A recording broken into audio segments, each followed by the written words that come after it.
into our own realities today on this 4th of July to know that Jesus is probably not going to walk in our back door today. I won't say that that's impossible, but I'll say that it is unlikely.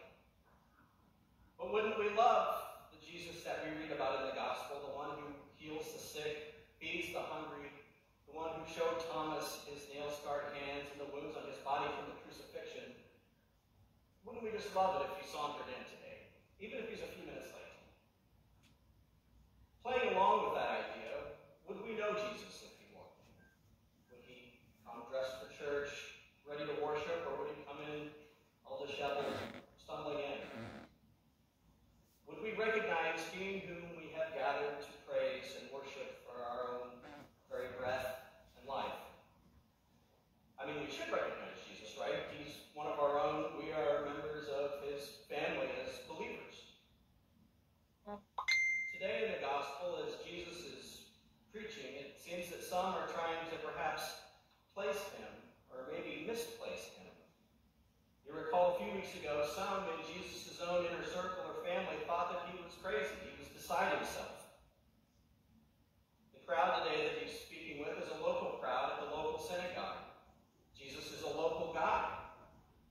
Yet they ask, where does this man get his teaching? What acts of greatness has he done? Is this Mary and Joseph's kid?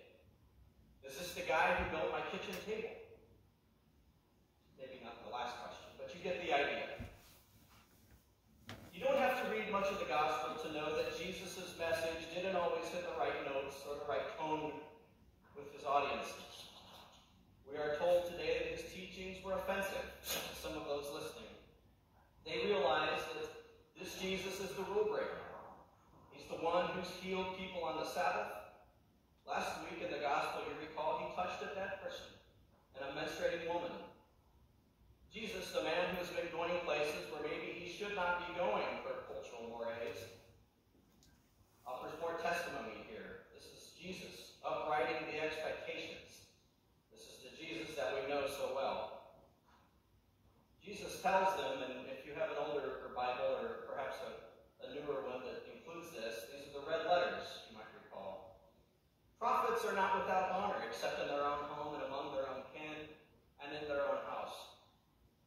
These people were not into listening to Jesus. And Jesus, not being a fool, knew when to move on. He had other places to go. Sometimes your own people, your own family challenge you, and your message falls on deaf ears. An American Bible commentary notes that this saying from Jesus is found in other Jewish and Greek literature. However, it does not make reference to a specific prophet. Quoting here, comparing himself to previous Hebrew prophets whom the people rejected, Jesus intimates his own eventual rejection by the nation, especially in view of the dishonor his own relatives have shown him, and now his own townspeople as well. Jesus moves on. In the second portion of today's reading, Jesus pairs the disciples, or perhaps he has them number off by twos. He commissions them to go out to people healing, exorcising unclean spirits. They are to pack light, dress simply, and when a town or a people aren't down with the message that they are preaching, they're to shake the dust off their feet and move on. In other words, we would say, in today's vernacular, just let go and let God. So what's in this for us? When I read a gospel, there are several things I try to do. One is I put myself there amongst the listeners. I hear the words, I read the faces of the others around me, and I frame it for the time and the place. The other thing I do is you step outside of that. Not negating that the message isn't one that I need to hear, but looking at how that message can impact us today. So what does this passage say to us today? I think in one way it takes us back to my original line of thought.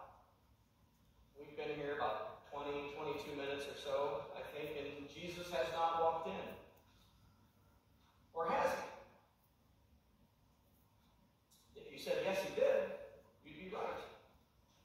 As followers of this ancient way, we carry Jesus in and with us.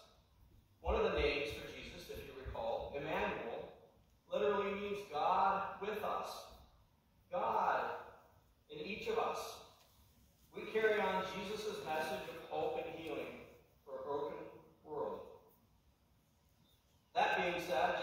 Jesus encountered people that weren't ready to hear his message in our contemporary times, Christians aren't always made to feel welcome, even among other Christians sometimes.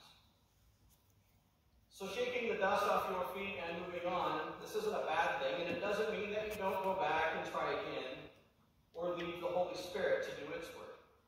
Sometimes we plant a seed and the sun and the rain do the rest. Sometimes we have to provide the sun and the rain. But always, the Holy Spirit is at work. The message for the church is this.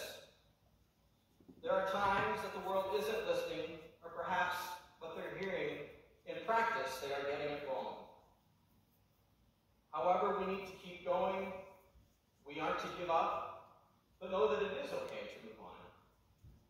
We have this example of Jesus here, rejected by his own people, but we know